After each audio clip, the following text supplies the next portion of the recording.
Oke, masih dengan Profesor Kardus.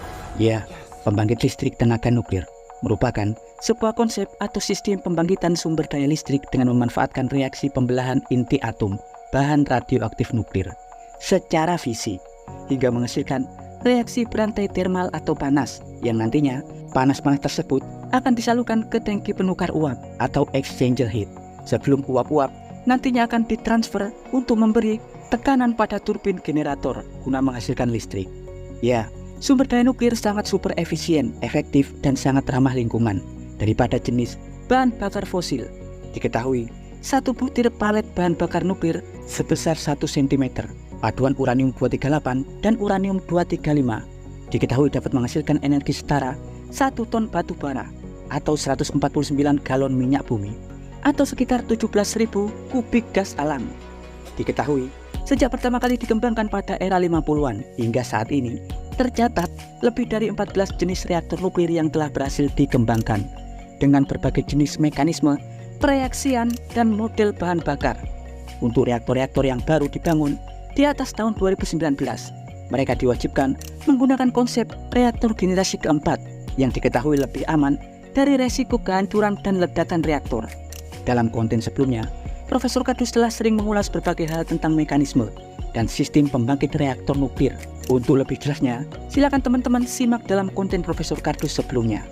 Dan kali ini, Profesor Kardus akan mengulas sebuah proyek yang sedang dicanangkan oleh Departemen Energi Amerika Serikat untuk kepentingan infrastruktur pertahanan Amerika Serikat, terutama dalam hal penyediaan logistik pasokan sumber energi darurat, di mana mereka baru-baru ini melakukan uji eksperimental pada 3 desain mobile reaktor nuklir atau reaktor nuklir mikro berdaya 1 hingga 4 MW. 3 desain ini dikembangkan oleh 3 perusahaan rintisan energi seperti halnya Evinci, USNC, dan Radiant Energy.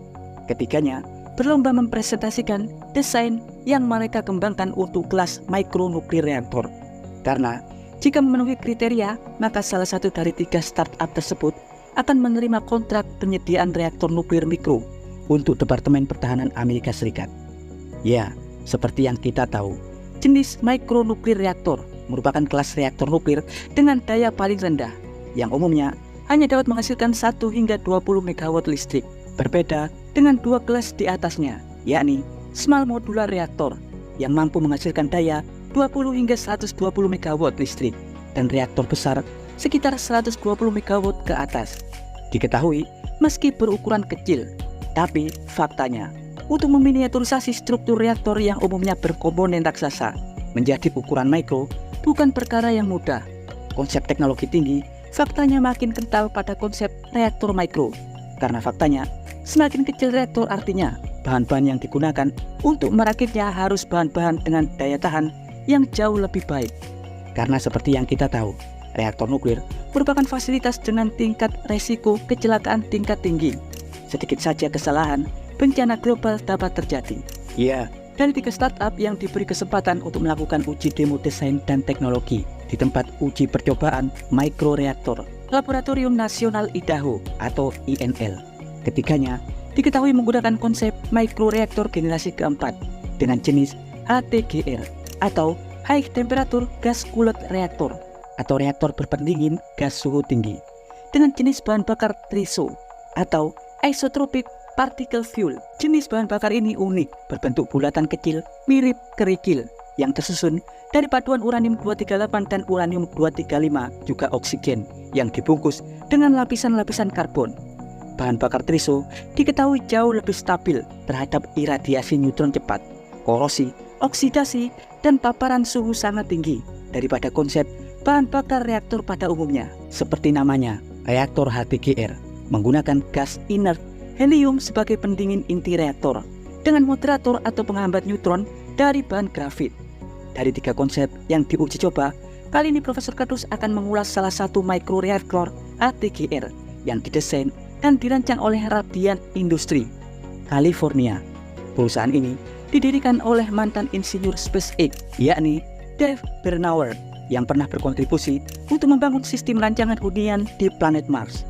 Reaktor HTGR ini diberi nama baterai Kaleidos dengan daya 1,2 MW per jam yang diproyeksikan Satu mikroreaktor radian tersebut akan dapat memberi daya sekitar 1.400 rumah-rumah di Amerika Serikat dalam jangka waktu tempo hingga 8 tahun sampai 9 tahun lamanya.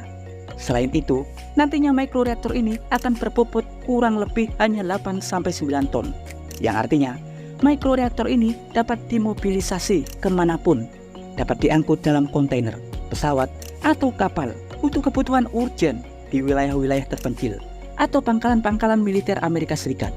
Seperti halnya reaktor-reaktor nuklir pada umumnya, reaktor Kaleidos juga bekerja melalui proses pereaksian fisi atau pembelahan inti atom radioaktif pada bahan bakar hingga menghasilkan panas atau termal dalam reaksi berantai nuklir. Untuk memulai startup, operator akan mengiradiasi atau menembakkan hamburan neutron atau neutron source pada inti reaktor yang terdapat bahan bakar triso. Di sekitar inti disisipkan moderator dari bahan grafit dan control rods atau batang kendali. Fungsi moderator atau grafit adalah menghambat hamburan neutron berlebih agar tak menghancurkan area di sekitar inti. Sedang batang kendali berfungsi untuk mengontrol inti. Jika batang kendali dimasukkan, neutron-neutron akan terhambat dan reaksi fisi akan terhenti. Seandainya batang kendali ditarik, maka reaksi fisi akan berlanjut. Dalam inti, ketika reaksi fisi terjadi, kompresor dari luar akan memasukkan gas helium inert yang bersuhu dingin dalam loop primer sebagai pendingin inti agar panas fisi terkendali. Dalam inti, panas fisi dapat mencapai 1600 derajat Celcius, tapi setelah gas inert helium masuk, suhu inti akan stabil pada suhu 850 derajat Celcius. Sementara gas helium-helium yang masuk, gas tersebut akan terakumulasi hingga nantinya suhunya akan naik.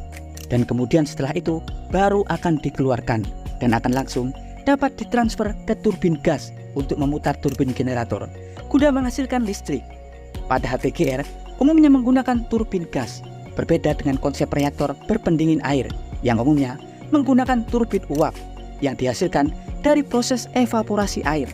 Tapi jangan salah, meski konsep reaktor ini minimalis dan diperkirakan satu buah mikroreaktor mutakhir dengan sistem teknologi tinggi ini dapat dibanderol hingga 20 juta dolar atau sekitar 320 miliar rupiah.